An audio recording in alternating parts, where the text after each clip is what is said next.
This is the Uncanny Valley Screencast by Macauley, Dixon and Jack Hamilton.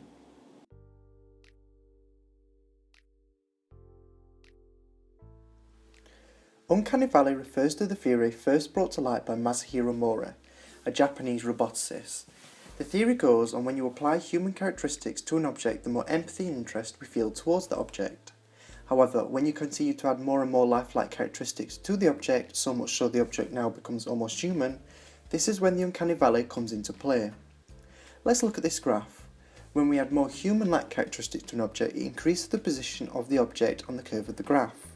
On the left side of the chart, we are sticking to a more stylized look, but we start to fall into the valley when we go towards the right and down the realism route.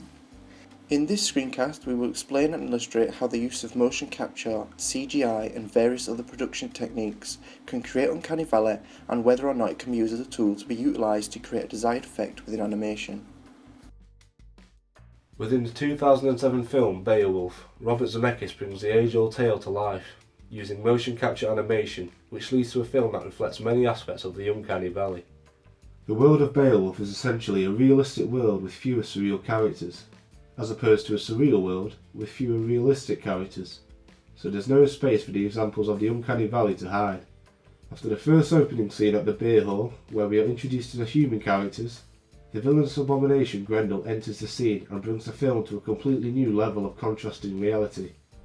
Although Grendel is a humanoid-based character, everything about his appearance is surreal and abstract, with his unearthly size and distorted body ratio and exaggerated facial features, which leave him outside of the Uncanny Valley. The realism of the king starts to contrast as a CGI model which is prominent through the hair and lighting. Later on in the film, Beowulf, played by Ray Winstone, kills Grendel and goes to confront its mother, played by Angelina Jolie, who is a demonic temptress. When the temptress is introduced, we are first revealed her human face, which is then revealed to be connected to a golden inhuman body with a sharp tail. This combination of abstract and human creates an unsettling visual where the partly human features collide with the hauntingly ghostly movement of the demonic features.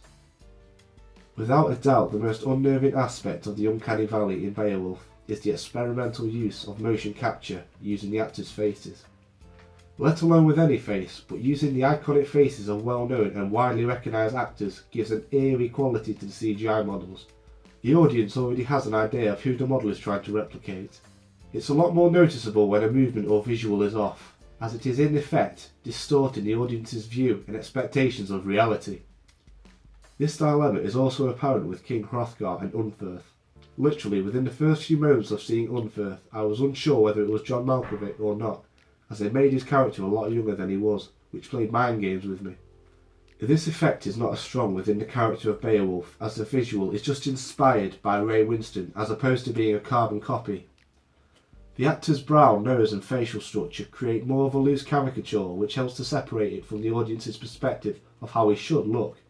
This steady level of likeness and separation is used for the character of Wiglaf as well, which once again only has a basic likeness to actor Brendan Gleeson. In addition to the visual design of the characters, there are also occasional blips within the animation of the characters itself. In the next example, we go to a completely different film, which is Alice in Wonderland. Alice in Wonderland is based on a book where a girl named Alice is lost in her world of Wonderland, and in 2010 a remake was created mixing CGI, motion capture and live action. It was done quite well, however Uncanny Valley can still be seen in the film. For example, the twins Tweedledee and Tweedledum are animated with CGI, and at first glance they seem fitting, and not anywhere near the Uncanny Valley. However, when looking at their face, which is motion capture of the actor Matt Lucas, we can see Uncanny Valley play, as it is animated extremely closely to Lucas's actual face, but it is imperfect, which gives a plastic and unsettling feeling whenever the twins are present in shot. It's often hidden by their unrealistic body proportions and overall movement within the shot.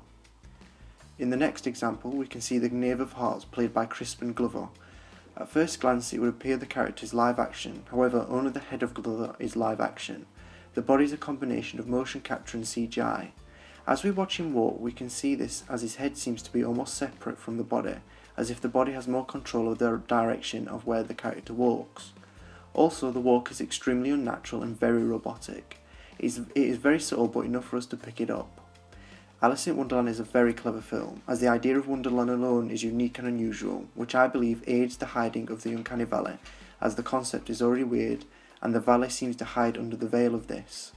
I also believe the Uncanny Valley works well in this film to help add creepiness to characters, mainly the antagonists like the Queen of Hearts and the Knave of Hearts, on the contrary to the allies of the film, which are more stylised and completely live action with the exception of the Hatter's eyes.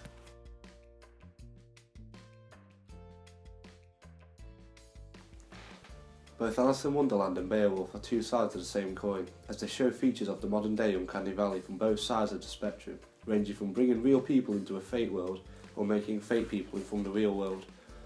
Although we have pointed out the many flaws of these uncanny mishaps, we must give these films and all films like these merits for pushing the boundaries and trying to pioneer new ways of on-screen storytelling. However, the argument here is that filmmakers are going far too fast, literally using computer generation for every possible thing. Instead of working with the all or nothing mentality, filmmakers should work brick by brick as opposed to using CGI constantly, as it is in some respects fully overwriting the previous generations of method and technique. As shown earlier, the use of CGI costumes in Alice in Wonderland made the whole visual completely redundant, as it just seemed to ruin the moment.